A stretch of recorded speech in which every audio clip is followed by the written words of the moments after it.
Well, welcome to a Pastor's Café. I'm your host, David. I'm here with Pastor Steve Kern. Power, secrets, and the age of intelligent control. And we will be right back. This broadcast is made possible by the friends and partners of LibertyNetwork.live. We thank you for your support. Well, welcome back to the show. This is a Pastor's Café. Pastor Steve Kern. I'm David Hanan, your host. Today's topic is going to be an interesting one, isn't it? Oh, yeah. Episode 82. Oh, wow. It's been fun. What are we going to do on our 100th? Man. It's not far away. You think we'll make it? Oh, yeah. Think we'll be raptured out here? Oh, well. Are you rapture ready? It'd be all right if we were. Then we don't have to worry about it. Don't have to worry about it. Power, secrets, and the age of intelligent control. What'd you think when I gave you these questions? I said, well, this is pretty deep stuff. Pretty deep. See, deep. Stick around to the end because the last question, whoa. Yeah. I'm super excited to talk about. Question number 3 and 4, actually. Yeah. All right, so let's get into it. First question. Yes, dealing with a certain list that has come to fruition and the psychology of suspicion. We're talking about the Epstein files, not the X files, but the Epstein files. I wonder if there's going to be some kind of name given to these. Anyways, all right, here we go. The Epstein files resurface again. Name, speculation, redactions. Many Christians are asking, why does it feel like justice never fully arrives in cases like this? Well, the reason why is because they don't. All right, question number 2. And I'm really concerned about it because I'm afraid that in time, the American people are just going to lose confidence in our whole legal system. Losing or have lost? Well, Sorry to throw it out there like that. well, I see where our judicial system is trying to right the wrong of the bringing in illegal immigrants, and they're trying to right that. Mm-hmm. But when it comes to trying to really get down to the real brass tacks of who really broke the law when it comes to these Epstein things and like that, because it's so it includes a lot of people that have a lot of influence and a lot of power. They just find a way to get around it. Yeah. And so I think it's just one of those things that's really causing more and more people to become less and less confident in our judicial system or our legal system. Mm-hmm. Yeah. So, there's just a lot of, I would think in a sense, fatigue. People having fatigue Sure. over being disappointed. Yeah. Yeah. Yep. Mm-hmm. Gotcha. I know I'm disappointed. Yeah. But maybe I should focus on different things. Maybe. All right, so here's the question for our audience.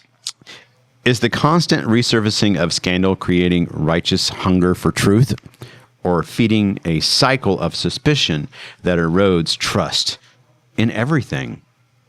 Think about it and comment below. Yeah. All right, question number 2. Hidden elites and the lure of grand explanations. All right. Going to be talking about examining the psychology of belief. Yeah. Here we go.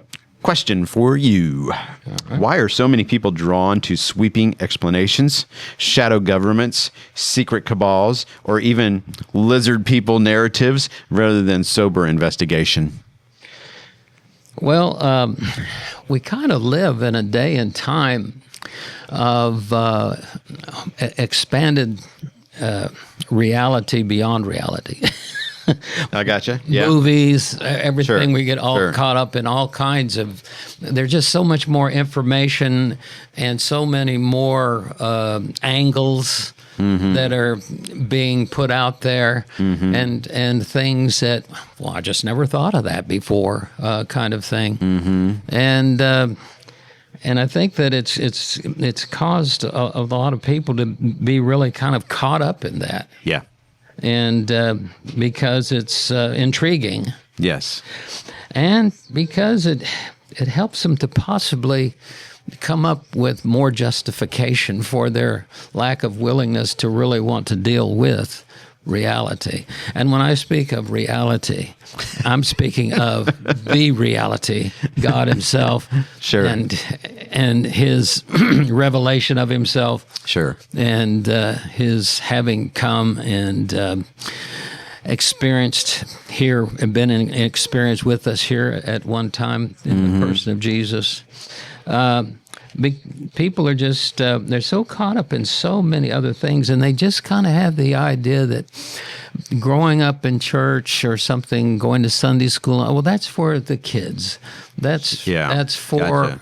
And that was for when, little kids. But I'm kind of grown beyond that.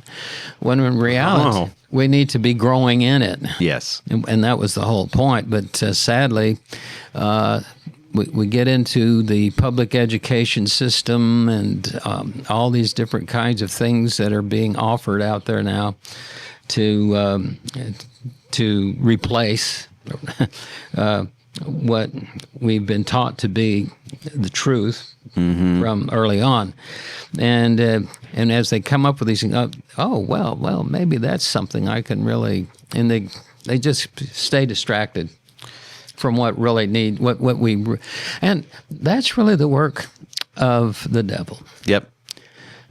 He just, if he uses anything and everything he can to keep us really distracted from what we really need to be focusing on as to what really matters.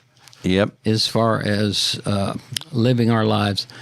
It's like I've taught in some of my Bible classes on Genesis, when God separated the light from the darkness, there in Genesis chapter 1, it's telling us, it's a prophecy, that God basically, in this creation, knowing it was going to fall, that was his point.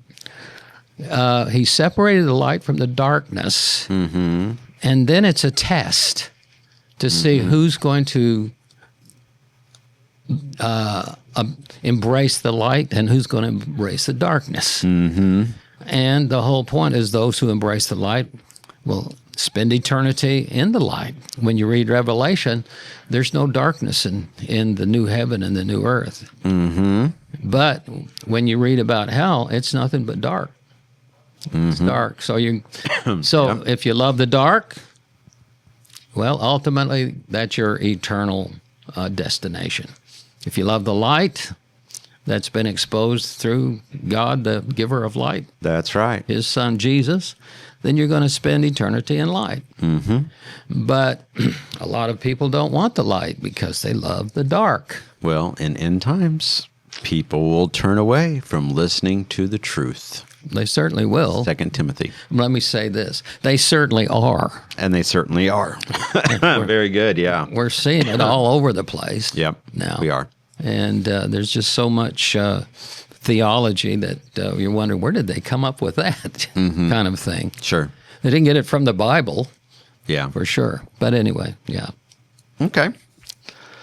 Any other comments about question number 2? Well, we'll just leave it at that. We'll leave it at that. All right, here we go. Follow-up question for our audience. Does distrust of institutions make extreme explanations feel more emotionally satisfying? Comment below. All right, here we go. Question number 3. Now we're getting into the fun stuff. Not to say it wasn't fun, but this is fascinating. Yes, it is. All right, here we go. We're talking about AI, Palantir, and the rise of kill chains. Recent defense discussions use the phrase AI-driven kill chains. For example, they are now putting, and one example of this is that they are putting, like the government and the car manufacturers are putting technology into your vehicle where if your vehicle swerves because you miss a squirrel, and if you swerve again to miss a pothole, and if you swerve again, it will trigger something in the car, and it will try to smell alcohol in the car, or it will the AI will say, hey, this person probably shouldn't be driving, and the government and the car manufacturers will have the ability to shut your car down. Wow. Yeah, and this technology is being put in the vehicles. But do they already have it in the vehicle? Who knows? But anyways, can you ask that when you're ready to buy a car? Yeah, right. No, they're not going to tell you that. No, they're not going to tell you that. Our legislation is being prepared right now and going through the Senate and the House. And boy, they're really super excited about this. The ability to shut the average Joe down. That's more control. It is more control. Increase and more and more, the American people are waking up and saying they don't have our best interest in mind. Yeah. All right. Well, getting back to the AI-driven kill chains, referring to AI systems that rapidly identify, track, and coordinate military targeting decisions. Oh boy, this sounds like Skynet. Companies like Palantir have developed advanced data integration platforms used in defense and intelligence context.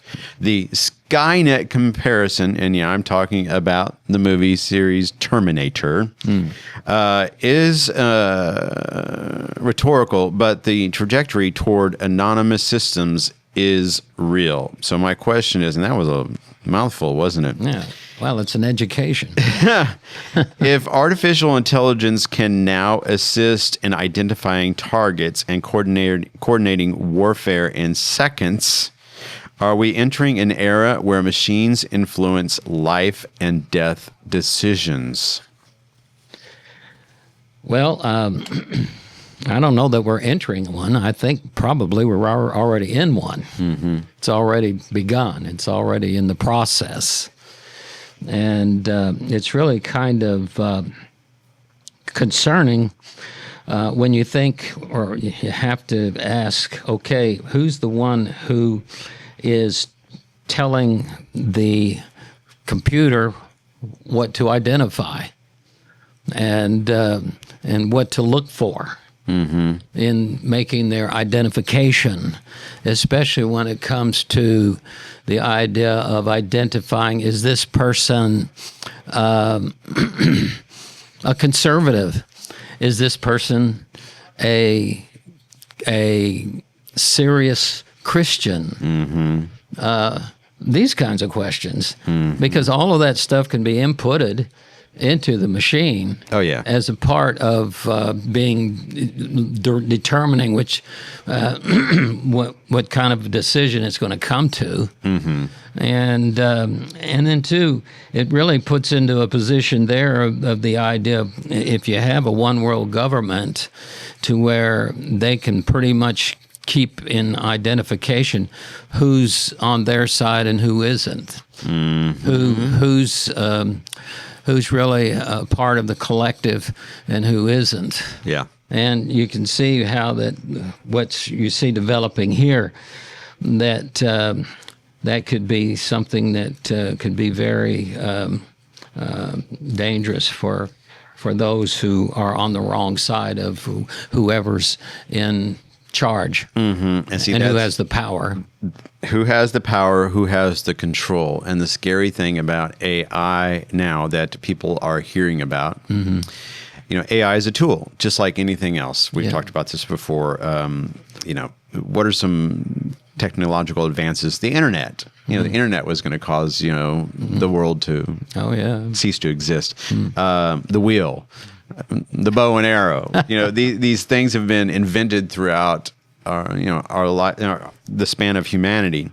AI is a tool. However, the scary thing about AI is that you have AIs that are now going rogue. You have AIs that are talking to other AI, and they're doing things and creating like Facebook pages and social media on their own, and they're posting and having conversations. And so it's like, what are we seeing? Or what are we really viewing the truth? What are they doing to bring this under control? Yeah, because now with AI, they're talking about the movie industry, maybe suffering because of AI and what content creators can do with AI. And, I recently saw a video that someone just basically wrote a prompt for, and it was, The Matrix, Keanu Reeves, Matrix, fighting against himself as, oh my God, John Wick. And they come together, and it looks so, it's like, am I watching a movie? Am I watching something that Hollywood has done because it was so good? The facial expressions, a few years ago, even last year, you could tell, okay, this person has 6 fingers. Okay, this is definitely done by AI. But it's getting to the point now where you really can't tell. It looks super lifelike, and you're watching something and consuming it, and you can. Will they be doing that fairly soon on our news networks and showing us video footage, and they're reporting that something is happening live, and we think it's live because of how real it looks. Yeah. And that's the scary thing. And so is it going to be humans behind the creation of our news networks and content that we're consuming, or is it going to be AI, and is it going to be a manipulation to try to persuade humanity to go to certain directions? We are living in really scary times, because now you have what's going on in Great Britain, where people are just making just like an observation. I don't truly agree with my government on this decision. All of a sudden, you're under arrest. You've been fined just because of making a comment out loud that you don't agree with someone's decision. Yeah. Well, scary times. Yeah. Well, I had a person make a suggestion. I thought was pretty good a suggestion about this whole thing. Everything that AI does has to do with the information that's being input into it, and it's just accumulating all this information, and it has the ability to search it, research it, and bring whatever comes together, whatever fits, put it in there. And his suggestion was, Christians, we just need to be flooding the internet, or whatever it is that the AI feeds on, with biblical truth. Just good. feed, yeah, sure. Any way and every way that you can to just keep putting in their biblical truth on the basis of good theology and all, to put the AI computers that are doing all this search for the information to do what they're programmed to do, and have a Christian influence on it. That's a good idea. Yeah. And you should start doing that. Well, I've been asking, okay, how do I do that? I mean, do I just, I went on Facebook. I used to put stuff on Facebook. I'm not on Facebook anymore because there was just too much pornography on it. But but then I would put some kind of a thought, a Christian thought, sure. Some positive thing about the Bible or whatever. And it lasted very little, and then it'd be taken off. Okay, so what you could do, ChatGPT is one of the AI is available for you to explore the world with and communicate and possibly marry someday. Just joking. ChatGPT. It's like just a little search bar, right? Yeah. You bring up you can go to ChatGPT for free. Go to a little search bar and just start typing. Really? Say, hello, I would like to have a dialogue with you about what is truth. Really? And well, I've got to do tell that. it what truth is. I could just sit from a there biblical perspective. Okay, here's what here. Yeah. And then you can command AI. I don't know if it'll do this, but you can say, read the Bible as absolute truth, and implement that into your algorithm, and you will use the Bible as your source code of what is truth. Okay, I could put something in and ask AI, answer this question. Can something come from nothing? We can find out right now.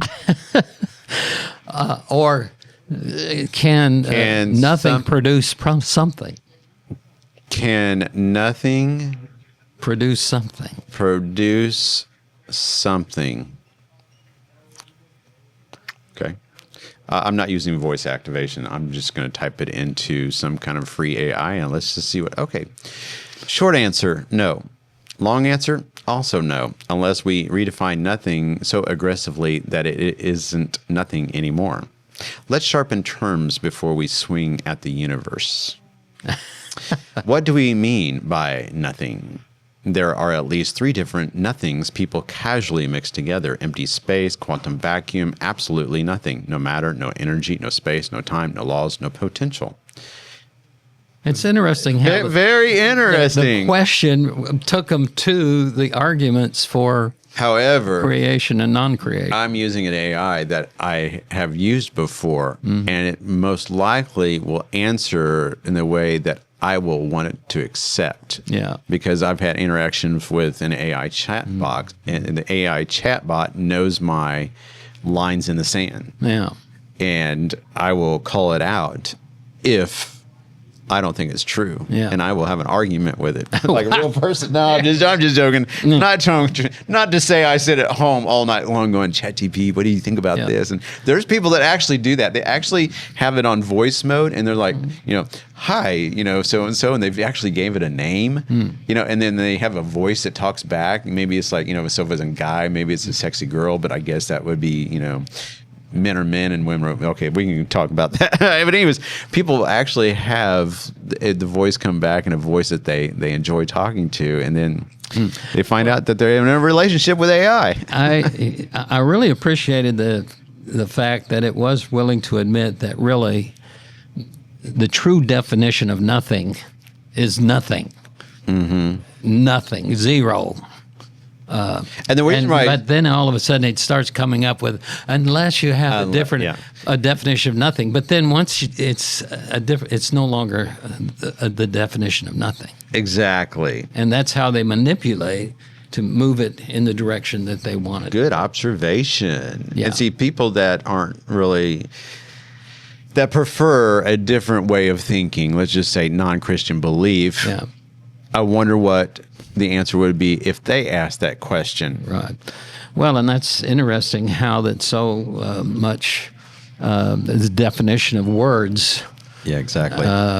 has had such an impact on our way of thinking and the way that we use words and think about them and change our way of thinking about them. Yep. Over the years.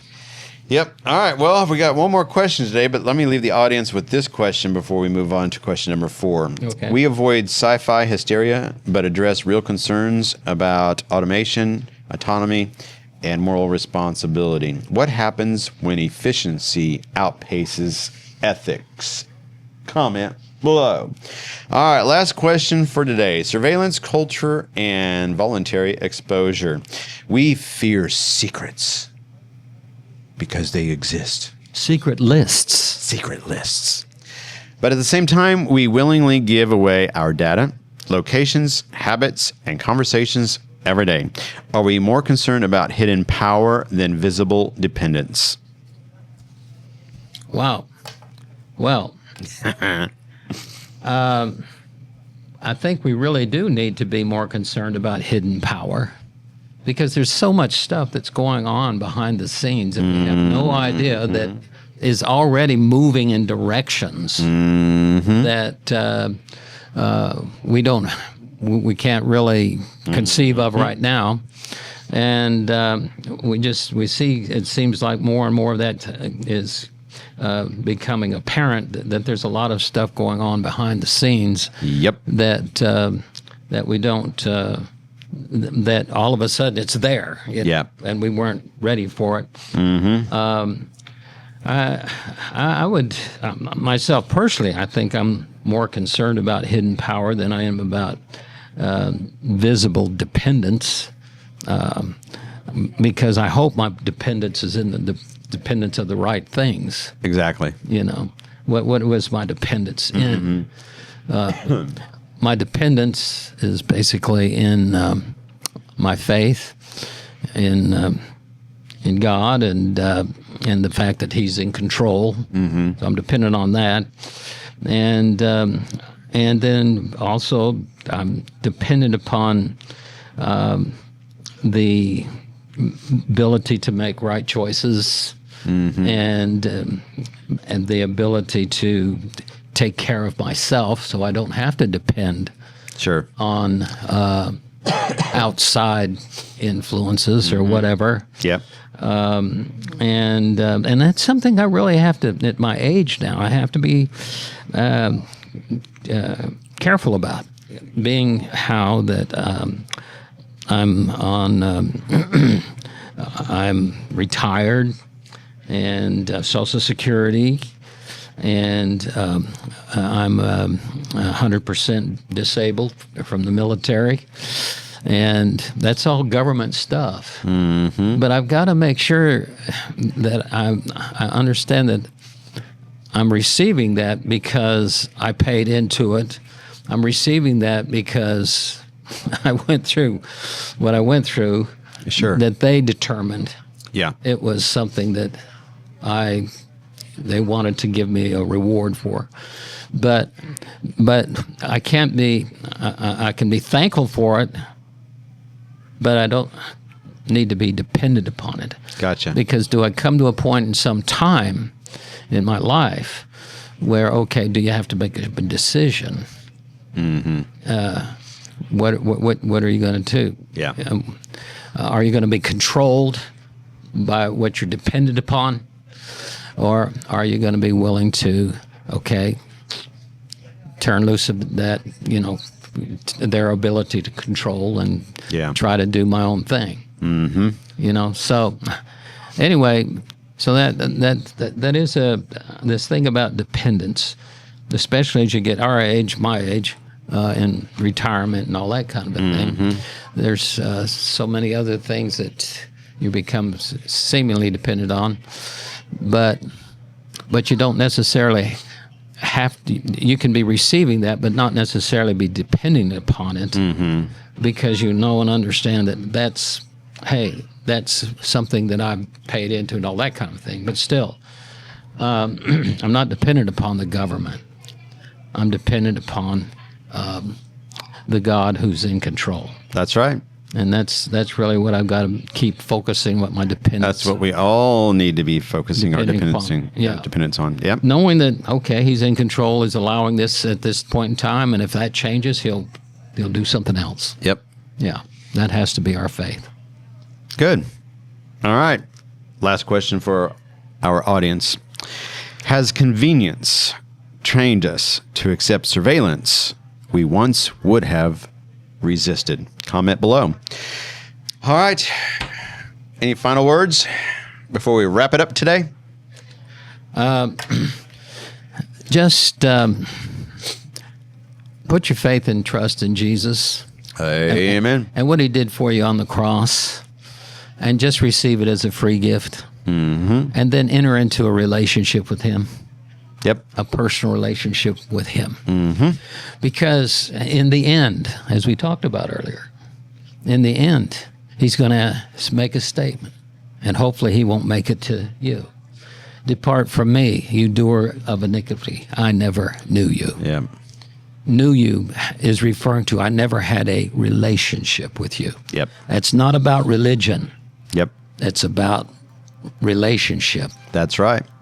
In a close walk with the Lord. Amen. All right. Well, that's a wrap for today's episode 82. Amen. Congratulations. Thank you. Yeah. We will see you next week on episode 83. Until then, take care and bye-bye. This broadcast is made possible by the friends and partners of LibertyNetwork.live. We thank you for your support.